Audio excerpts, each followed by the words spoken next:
गोस्वामी जी महाराज पूर्व प्रसंग में वर्णन किए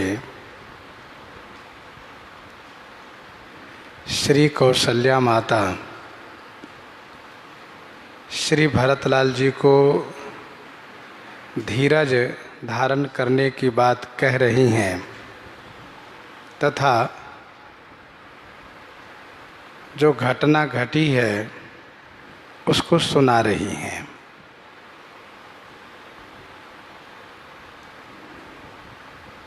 श्री राम जी पिताजी की आज्ञा से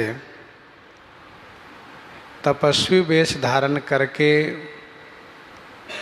वन के लिए प्रस्थान किए तो उनके मुख पर किसी प्रकार से मलिनता नहीं देखी गई। न उनको कहीं किसी में राग है और न किसी से उनको द्वेष है। जो उनके चरण कमल के अनुरागिनी हैं वे भी उनके साथ चल पड़ी।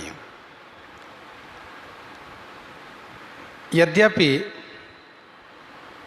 उन्हें रोकने के लिए सबने प्रयास किया, मैंने भी, श्री राम जी ने भी, महाराज ने और पूर्ववासियों ने, सबने प्रयास किए, परंतु श्री सीता जी नहीं रुक पाई और साथ चली गई। श्री राम जी वन जा रहे हैं यह सुनते ही लक्ष्मण जी भी उनके साथ चल दिए। यद्यपि श्री रघुनाथ जी उन्हें रोकने का बहुत प्रयास किए। रघुनाथ हैं, उन्होंने रघुवंश की रक्षा के लिए, श्री अयोध्या की रक्षा के लिए, प्रजाजनों की रक्षा के लिए उन्हें रोकना चाहा। कहा भी, मैं बन जाऊं तुम्हीं लई साथा, हो ही सबहि विधि अवध अनाथा। लक्ष्मण तुम यहीं रह जाओ, परंतु वे भी नहीं रह पाए।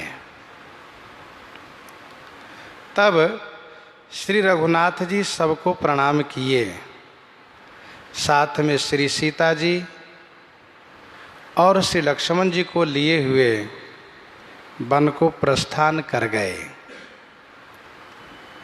राम लखन सिए बनहि सिधाए, गयउ न संगन प्राण पठाए।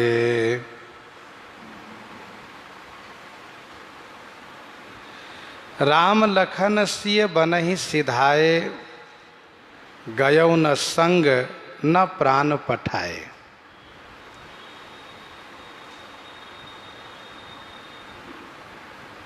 मेरे नेत्र के सामने से ही श्री राम, लक्ष्मण और श्री सीता वन को प्रस्थान किए, वन को चले गए। तब शरीर का ममत्व तो छोड़ देना चाहिए था, अर्थात तुरंत प्राण को चाहिए था कि शरीर से अलग हो जाता और शरीर को छोड़ करके श्री राम के साथ चला जाता प्राण, परंतु ऐसा नहीं किया। ऐसा नहीं किया तो कम से कम ये होना चाहिए था, श्री सीता जी और लक्ष्मण जी के प्रेम को देख करके उन्हीं के जैसे संग चली गई होती। वह भी नहीं हुआ। गयउ न संग न प्राण पठाए, न मैं साथ जा पाई और न प्राण को भेज पाई। मुझे इसी बात को लेकर के बड़ा कष्ट है कि मेरे नेत्र के सामने सब कुछ हुआ,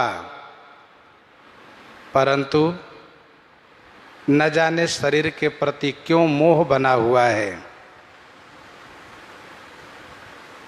न जाने मैं उनके संग क्यों नहीं चली गई। ये बात मैं भी नहीं समझ पा रही हूं।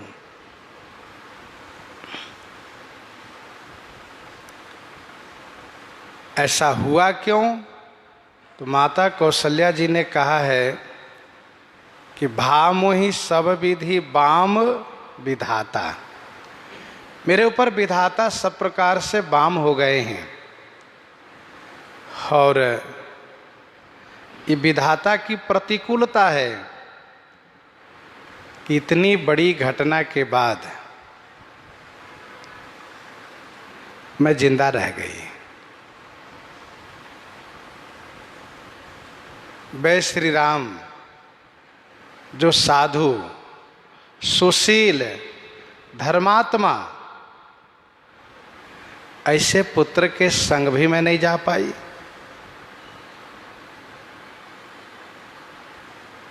इसलिए बेटा भरत, मैं कहती हूं धीरज रखो।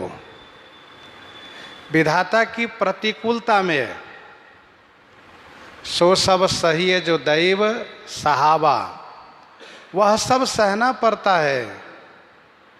कौन? जो दैव सहलाते सहवाते हैं, जो दैव भोगाते हैं, उसे सहना पड़ता है, भोगना पड़ता है। यह सब भाईन आखिन आगे, तौ न तजा तनु जीव अभागे। यह सब भाईन आखिन आगे,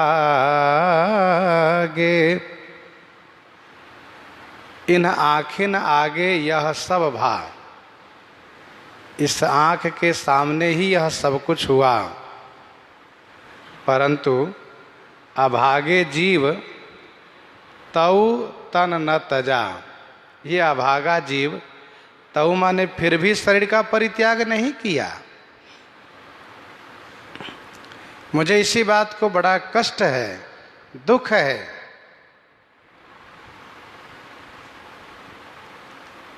ध्यान दीजिएगा, श्री सुमंत्र जी को भी यही बड़ा कष्ट था।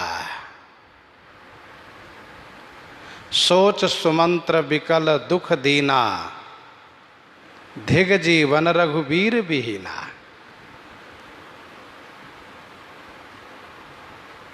ये उनको कष्ट था, और इसी प्रकार से महाराजा श्री अवधेश जी को भी कष्ट था।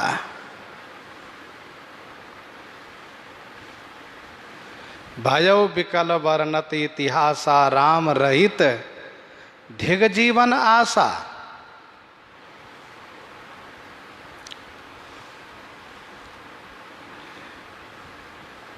और श्री भरतलाल जी को भी यही कष्ट हुआ है कि मैं जीवित रह गया।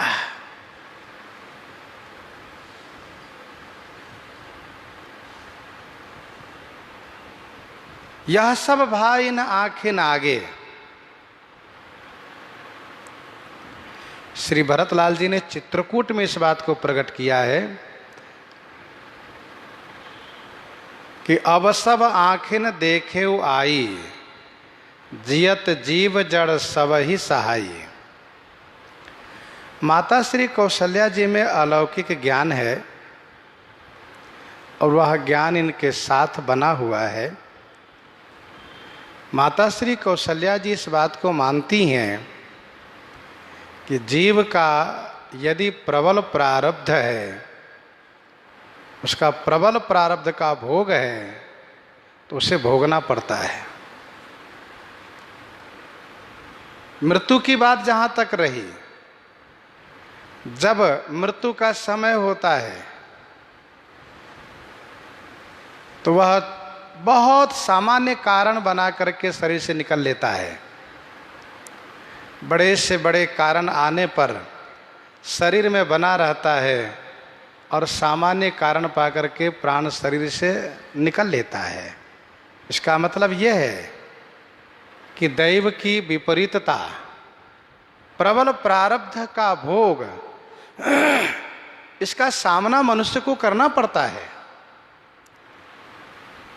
माता कौशल्या जी कहती हैं, यह सब भाई न आँख आगे, मेरे नेत्र के सामने यह सब कुछ हुआ, लेकिन यह अभागा जीव फिर भी शरीर का परित्याग नहीं किया।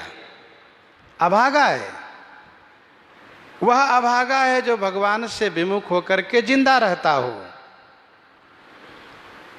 विनय पत्रिका 140 में, ते नर नरक रूप जीवत जग, भवभंजन पद विमुख अभागी, वह अभागा है।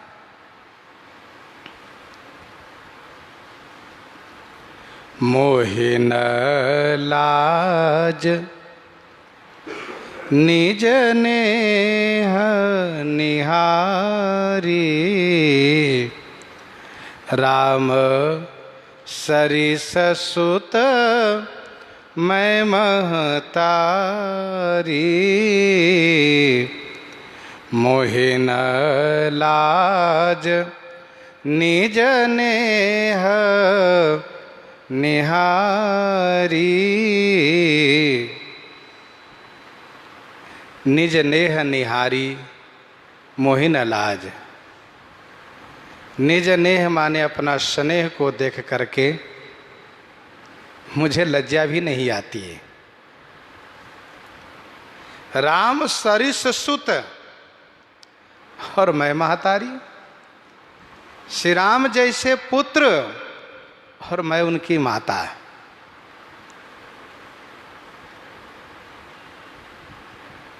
ऐसे सुशील, ऐसे धर्मात्मा, ऐसे विनम्र,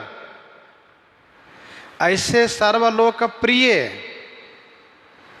राम मेरा पुत्र और मैं उनकी माता। मोहि न लाज निज नेह निहारी, अपने स्नेह को मैं देखती हूँ तो मुझे लज्जा भी नहीं आती है। मुझे लज्जा होनी चाहिए, मुझे शर्म से सिर झुक जाना चाहिए कि श्री राम जैसे पुत्र के वियोग में मैं जीवित हूँ। राम सरिस सुत मैं महतारी। मैं कैसी माता हूँ, मेरा हृदय कितना कठोर है कि मेरे सामने से मेरा प्यारा पुत्र बन को चला गया और मैं देखती रह गई। मैं तो माँ कहलाने लायक नहीं रही, मुझ में वह मातृत्व वात्सल्य नहीं रहा।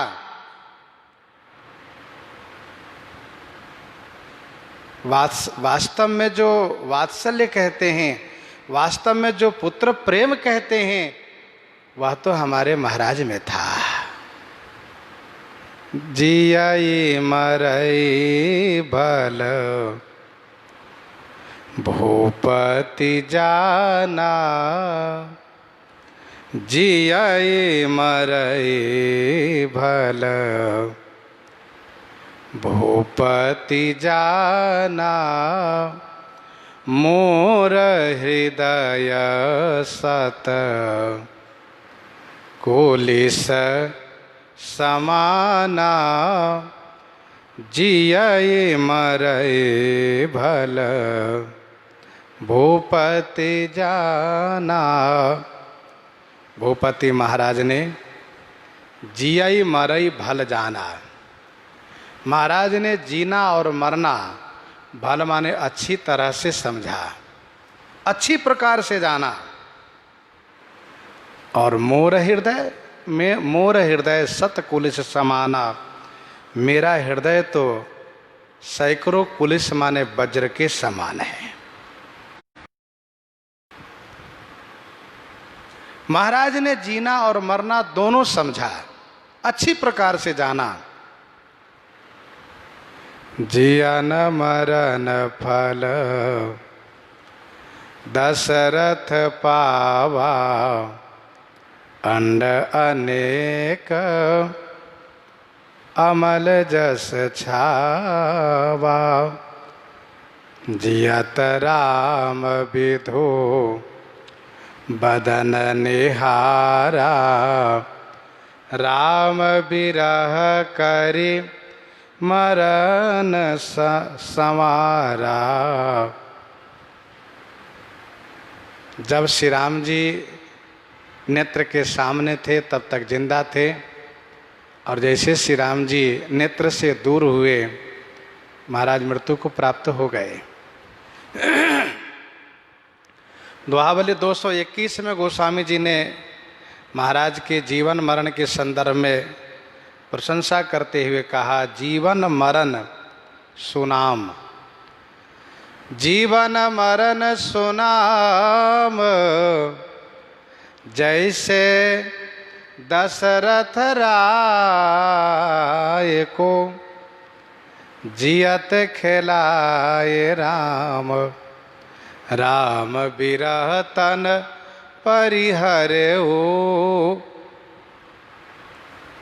इसको प्रेम कहते हैं। माँ कौशल्या कहती हैं इसको प्रेम कहते हैं। बाद में पछताने से ही क्या उससे लाभ। यदि सच्चा प्रेम होता तो तत्क्षण प्राण शरीर से निकल जाता है।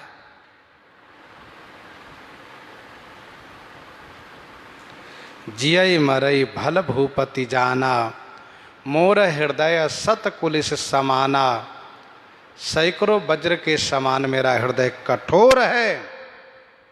गीतावली अयोध्या कांड 84 पद में पढ़िए, मेरो हियो कठोर करिबे कहाँ, मेरो हियो कठोर करिबे कहाँ, विधि कहूँ कुलिस लई है। लगता है मेरे हृदय को बनाते समय ब्रह्मा जी को कहीं वज्र मिल गया और उन्होंने वज्र से मेरे हृदय को बना दिया।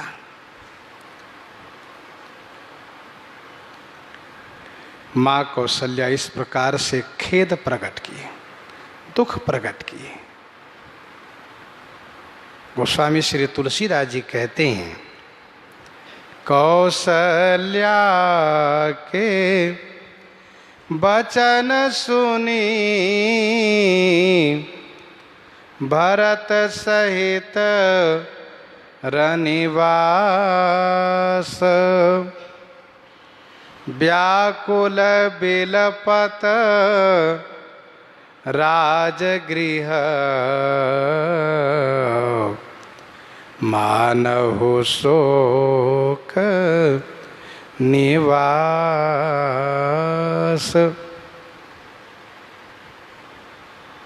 श्री कौशल्या जी के वचन सुन करके रनिवास सहित श्री भरत व्याकुल हो करके बिलपत माने बिलखने लगे, रुदन करने लगे।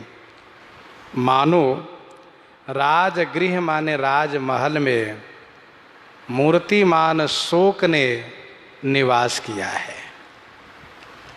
मूर्तिमान शोक ने निवास किया है।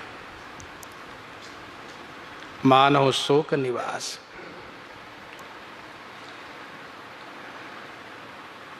गीतावली अयोध्या कांड 53 पद में गोस्वामी जी ने लिखा कि कौशल्या के बिरह वचन सुनी, कौशल्या के बिरह वचन सुनी, रोई उठी सब रानी। तुलसीदास रघुवीर बिरह की, पीरन जाति बखानी। माँ कौशल्या के वचन सुन करके सभी रानियां फपक करके रो पड़ी, रुदन करने लगी। गोस्वामी जी ने कहा, रघुवीर के बिरह की पीड़ा है, ये पीड़ा भी बहुत बड़ी है, इसीलिए उसका बखान हम नहीं कर सकते। कौशल्या के वचन सुनी भरत सहित रनिवास। रनिवास के सहित श्री भरतलाल जी महाराज व्याकुल होकर के बिलखने लगे, रोने लगे, मानो संपूर्ण रनिवास में शोक का निवास हो गया है। और क्यों न हो, महाराज का शव अभी घर में पड़ा हुआ है और श्री राम के वनगमन की जो वेदना है, जिससे सब बहुत आहत है, पीड़ित हैं। गोस्वामी जी आगे कहते हैं, बिलपहि बिकल भरत दो भाई, कौशल्या लिए हृदय लगाई। बिलपहि बिकल भरत दो भाई। भरत शत्रुघ्न दोनों भाई बिकल बिलपहि व्याकुल होकर के विलाप कर रहे हैं, बिलख रहे हैं। माता कौशल्या इन दोनों को हृदय से लगा लिए। कौशल्या लिए हृदय लगाई। ये माँ कौशल्या का वात्सल्य है, स्नेह है। श्री भरत शत्रुघ्न को माँ ने हृदय से लगाया और समझाना शुरू किया, बेटा भरत, शत्रुघ्न, विचार करो। भांति अनेक भरत समुझाए, कही विवेकमय वचन सुनाए। भांति अनेक भरत समुझाए। अनेक भांति माने अनेक प्रकार से माँ कौशल्या ने विवेकमय वचन सुनाते हुए समझाया। अनेक भांति माने अनेक प्रकार से विवेकमय वचन सुनाते हुए माँ कौशल्या ने श्री भरत को समझाया। भांति अनेक भरत समझाए, कहीं विवेकमय वचन सुनाए। विवेकमय कहने का भाव यह है कि माँ कौशल्या को अलौकिक ज्ञान प्राप्त है। मातु विवेक अलौकिक तोरे, कबहु न मिटहि अनुग्रह मोरे। उस ज्ञान से परिपूरित ज्ञानमय वचन सुनाती हुई, क्योंकि शोक की अधिकता में ज्ञान ही काम करता है, ज्ञान ही उस शोक को कम करता है।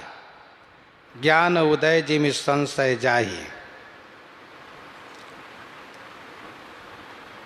माँ कौशल्या ने कहा, बेटा भरत, पुत्र का जन्म पिता की मृत्यु देखने के लिए ही हुआ करता है।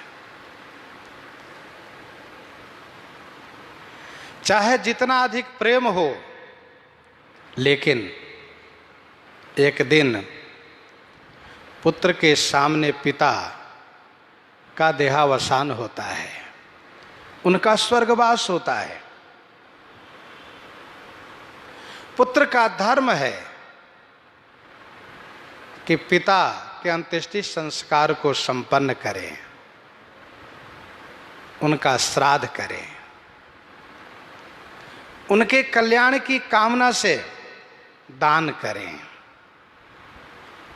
तथा जो उसका कर्तव्य है, जो उसका दायित्व है उस पुत्र का, उसको वे पालन करें।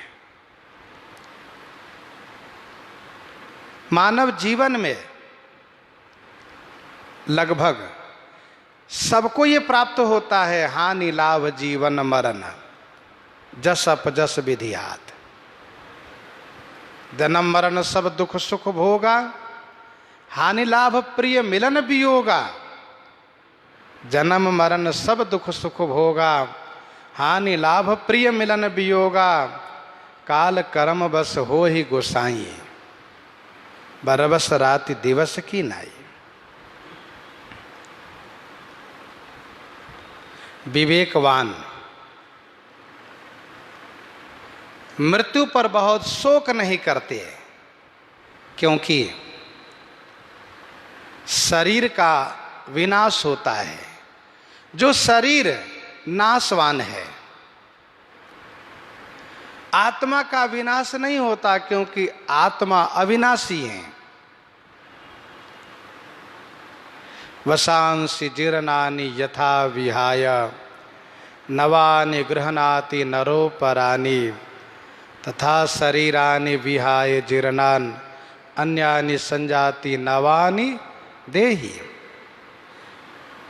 दूसरे अध्याय, गीता जी के दूसरे अध्याय के 22वां श्लोक में मानस जी में श्री काकभूषुंडी जी कहते हैं, जोहि तनु धरऊं तजऊ पुनि, अनायास हरिजान।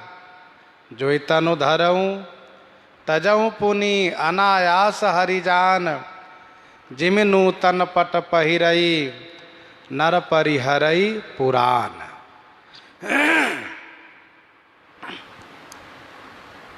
जिस प्रकार से पुराने कपड़े को छोड़ करके, त्याग करके नए कपड़े जब हम पहनते हैं तो हमें बड़ी प्रसन्नता होती है, वैसे ही जीव को यह विवेक प्राप्त होना चाहिए। जीव को विवेकवान होना चाहिए कि शरीर भी एक कपड़े की भांति है। शरीर पुराना हो गया, समझो कपड़ा पुराना हो गया, अब इसको बदल देना चाहिए।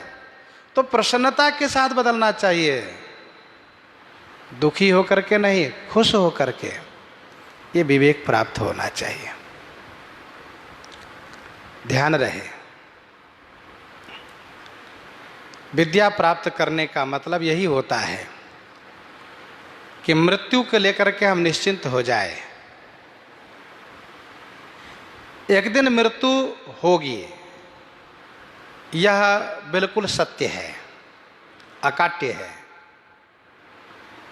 पर मृत्यु से हम घबराए ना, हम डरे ना।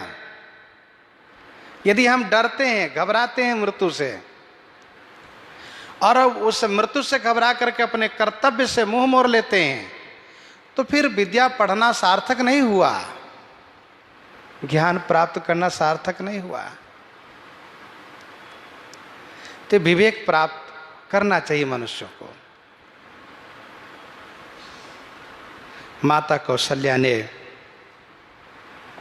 बहुत सुंदर सुंदर बात कह करके श्री भरत शत्रुघ्न को समझाया है।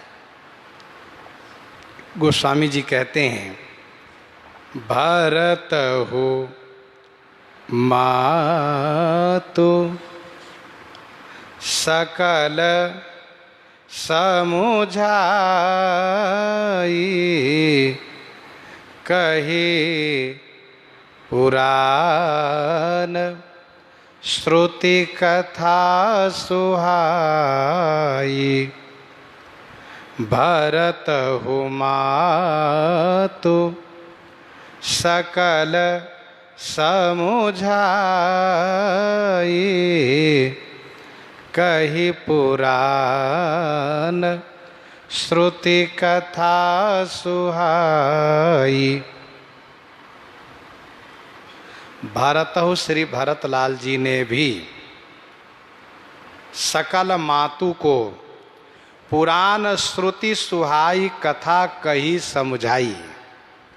श्री भरतलाल जी ने भी सभी माताओं को पुराण और श्रुति माने वेद की कथा, सुंदर कथा सुनाते हुए समझाया है।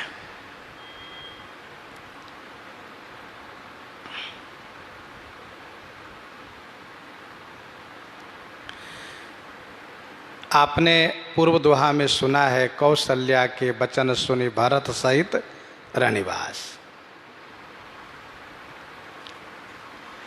श्री भरत के आगमन पर सभी माताएं श्री कौशल्या जी के महल में उपस्थित हो गई हैं।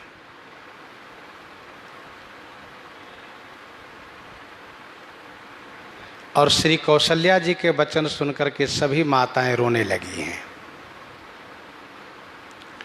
माता कौशल्या ने श्री भरत को समझाया तो श्री भरत ने भी सभी माताओं को समझाया।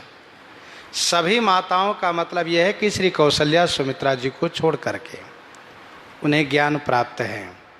माँ कौशल्या ने तो भरत को समझाया, फिर उन्हें समझाने की बात नहीं रही। अन्य जो माताएं हैं उन सभी को श्री भरत ने समझाया है।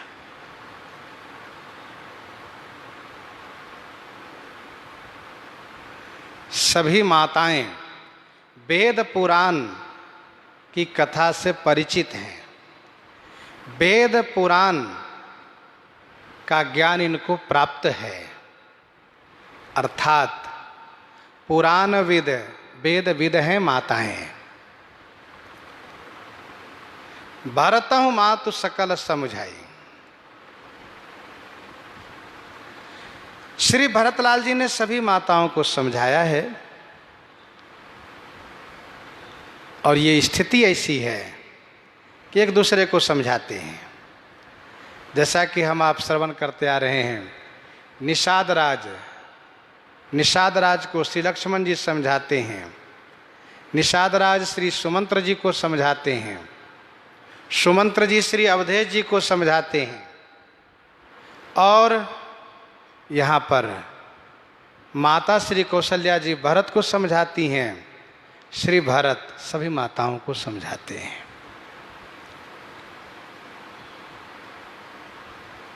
शिवि दधी च हरिचंद नरेशा, सहे धर्म हित कोटि कलेसा, रंति देव बलि भूप सुजाना, धर्म धरेउ सही संकट नाना। इन महापुरुषों की कथा श्री भरत ने सुनाई, उन धर्मात्माओं की कथा श्री भरत ने सुनाई। और श्री भरत ने कहा, आप धीरज रखें माताएं। इसके बाद श्री भरतलाल जी महाराज छल विहीन सूची सरल सुबानी,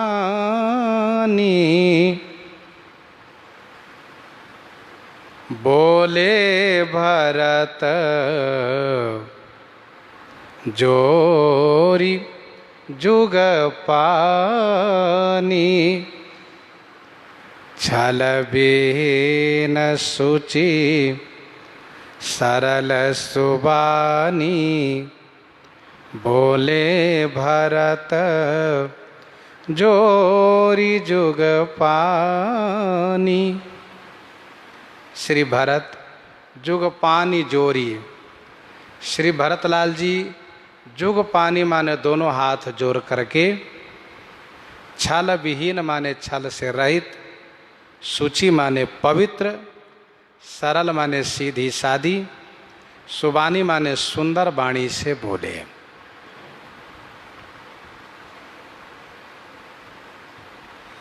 श्री भरतलाल जी महाराज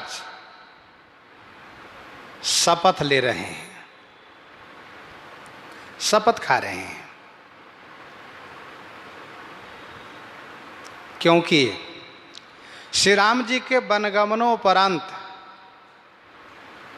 कुछ लोगों ने श्री भरत का सहमत, श्री भरत का मत होना कहा है। एक भरत कर सम्मत कहीं, एक उदास भाई सुन रही।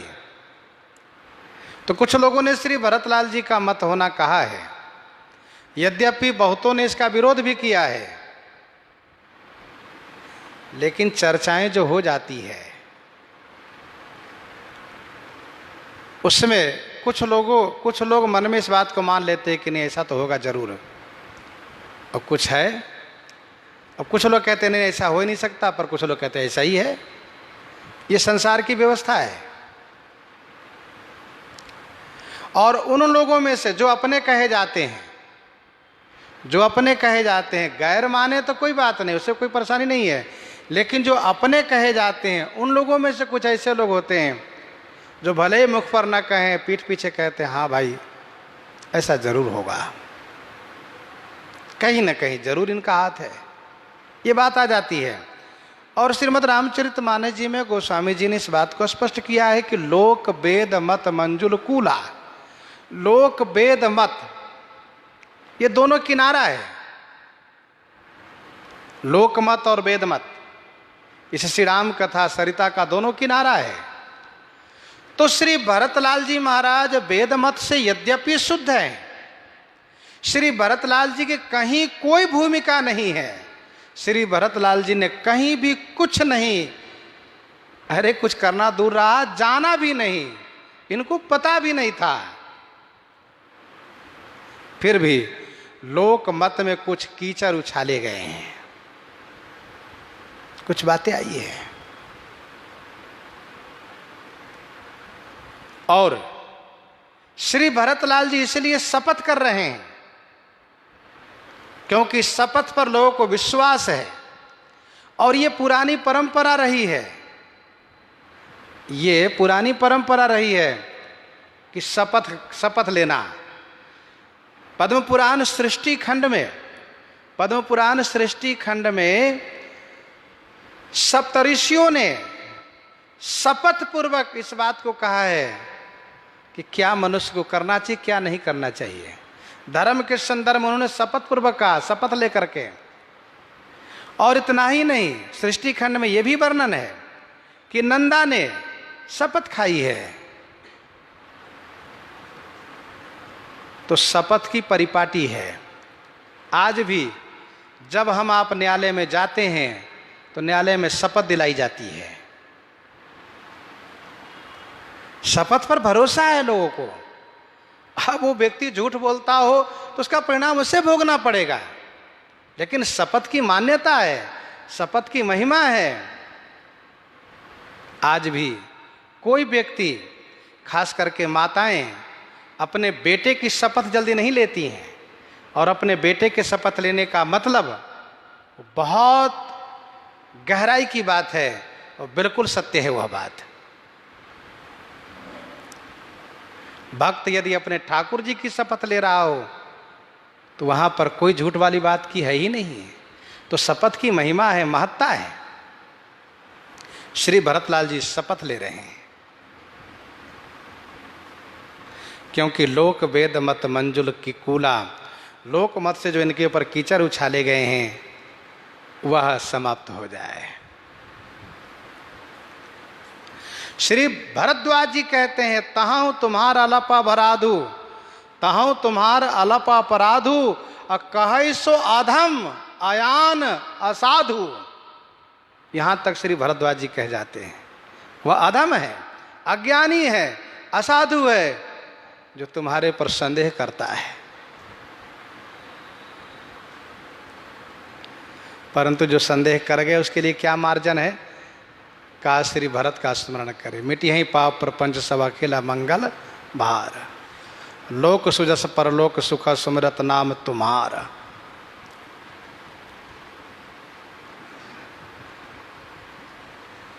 श्री भरतलाल जी महाराज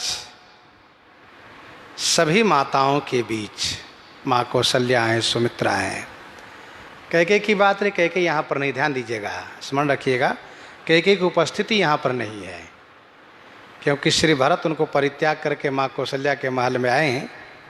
कैकेयी की यहाँ उपस्थिति बिल्कुल नहीं है, और यहाँ उनकी उपस्थिति की आवश्यकता भी नहीं है। तो श्री कौशल्या जी, श्री सुमित्रा जी, अन्य अन्य सभी माताएं हैं। श्रीमद् वाल्मीकि रामायण अयोध्या कांड के 75 सर्ग में बहुत विस्तार से श्री भरत जो शपथ लिए हैं वर्णन है।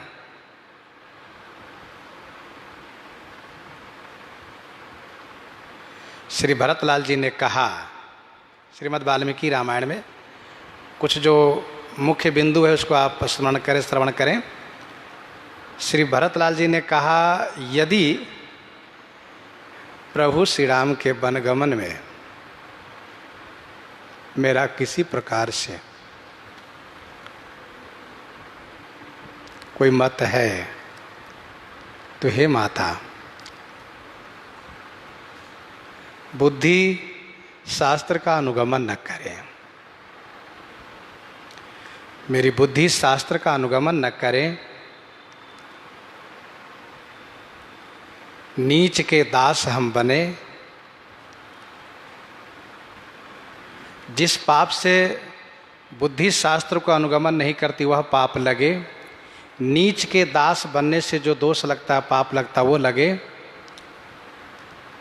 सूर्य के सन्मुख होकर के, सूर्य के सन्मुख होकर के लघुशंका करने से जो पाप लगता है वह मुझे लगे। सोई हुई गऊ को पैर से लात मारने से जो पाप लगता है वह मुझे लगे।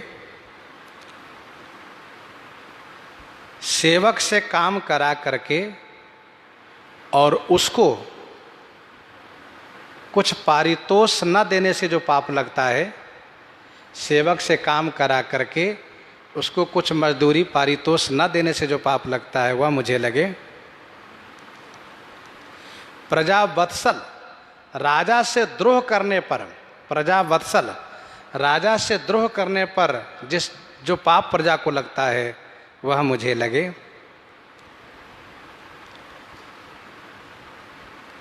राजा होकर प्रजा से कर लेकर के और प्रजा की सुरक्षा न करते हो, जो पाप राजा को लगते हो वह मुझे लगे।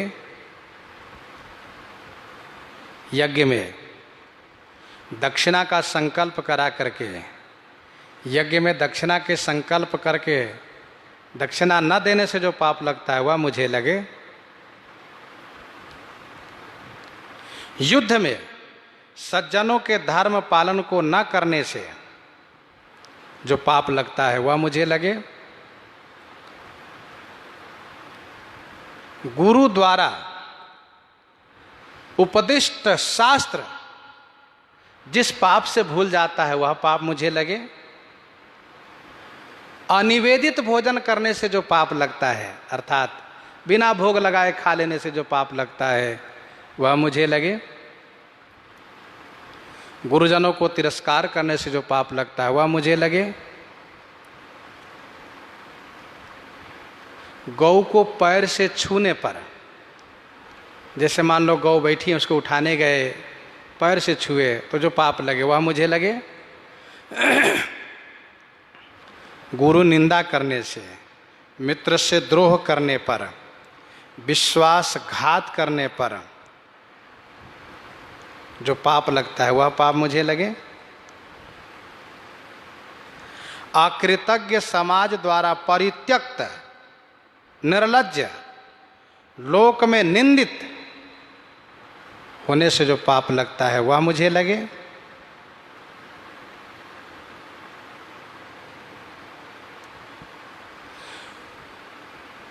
पुत्र सेवक, पुत्र और सेवक यानी अपनी संतान को बिना खिलाए और खा लेने से जो पाप लगता है वह मुझे लगे। श्री भरतलाल जी ने इसको भी कहा। पूरी आयु उपभोग न करके बीच में ही मर जाने वाले को जिस पाप से वो मरता है वो पाप मुझे लगे। मतलब पूरी आयु न पूरा करके, पूरी आयु न भोग करके पहले जो मर जाता है, जो पाप, जिस पाप से वह मुझे लगे। रण में रण से भागता हुआ शत्रु द्वारा जो मारा जाता है जिस पाप से वह मुझे लगे। इसके बाद कहा शराबी, परस्त्रीगामी, जुआरी, कामी, क्रोधी जिस पाप से होता है वह पाप मुझे लगे।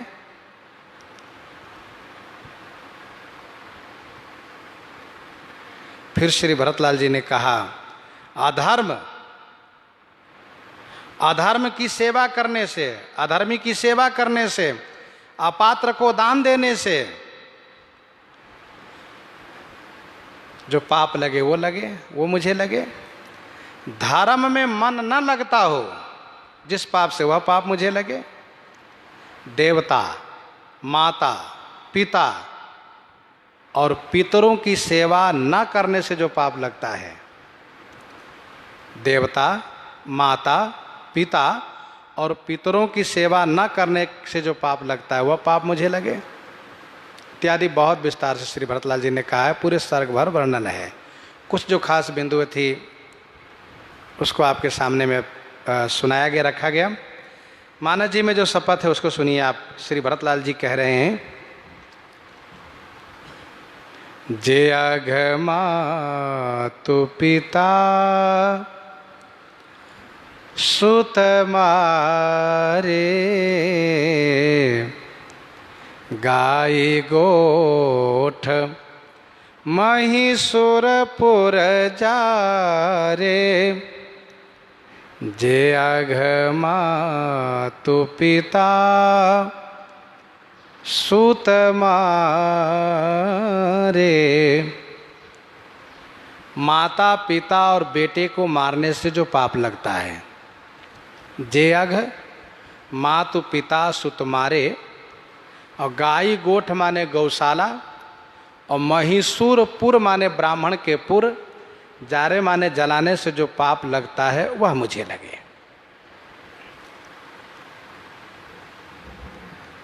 माता पिता पुत्र, ध्यान दीजिएगा, माता पिता का धर्म है कि संतान का भरण पोषण करें, उनको अच्छा संस्कार दें, अच्छी शिक्षा दें, ये माता पिता का धर्म है। ऐसा नहीं कि माता पिता संतान को मार डालें। तो जो माँ बाप संतान को मारते हैं उनको बड़ा पाप लगता है। पुत्र का धर्म है, संतान का धर्म है माँ बाप की सेवा करना।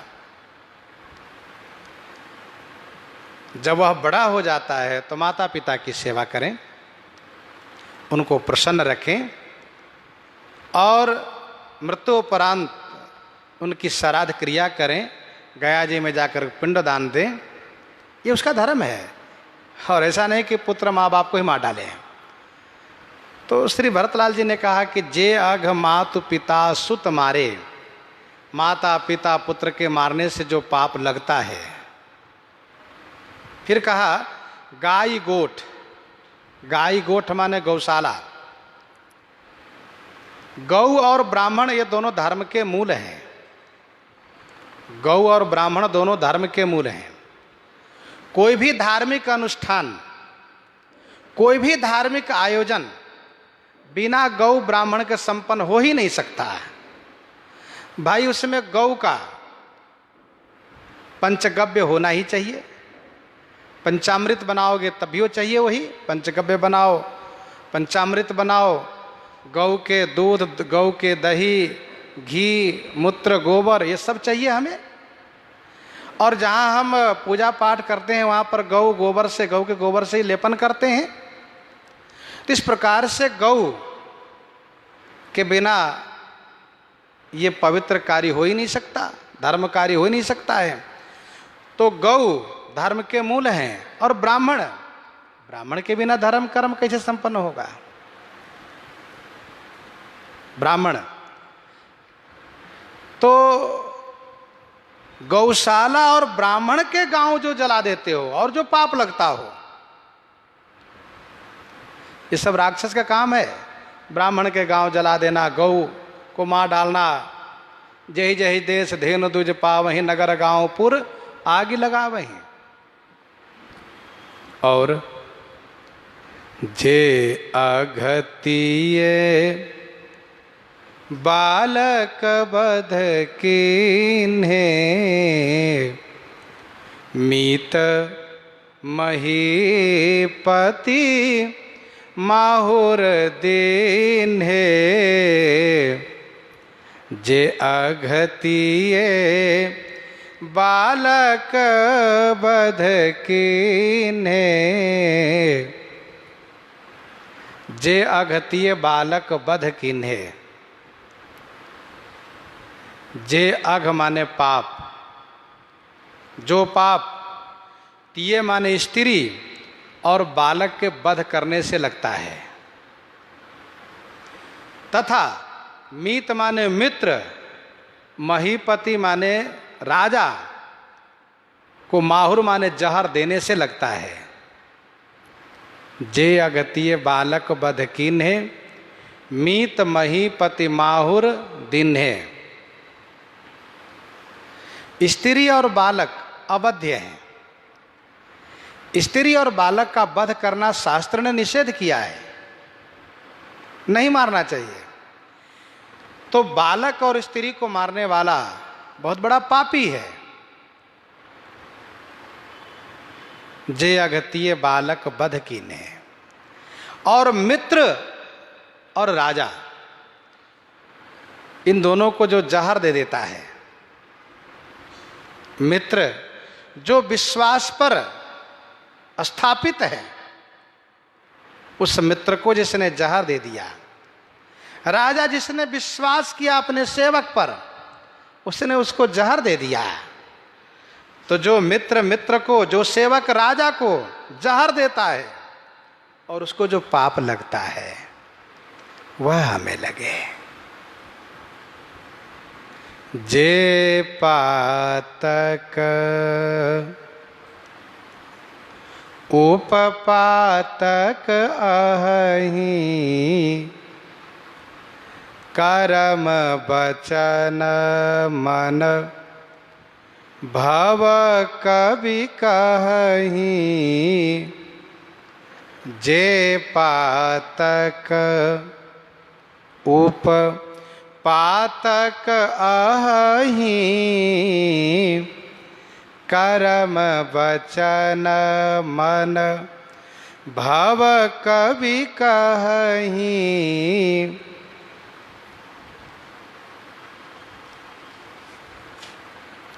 जे पातक उपपातक हैं,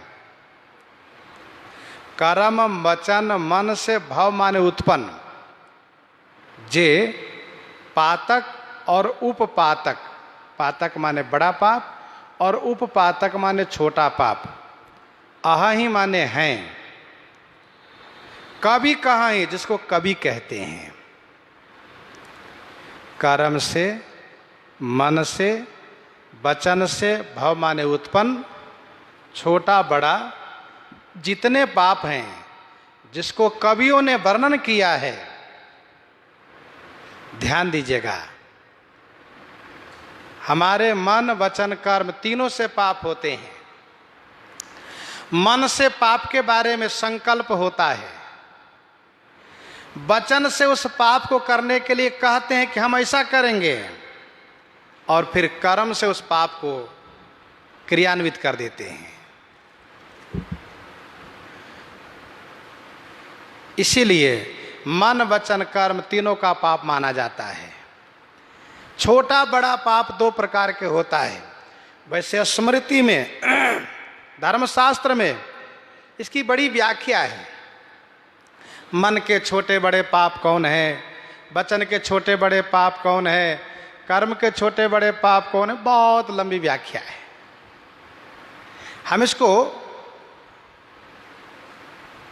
6 पाप गिन सकते हैं। जैसे कर्म मन वचन का छोटा बड़ा पाप, तो कर्म का छोटा बड़ा पाप, मन का छोटा बड़ा पाप, वचन का छोटा बड़ा पाप, उसमें भी भेद होता है।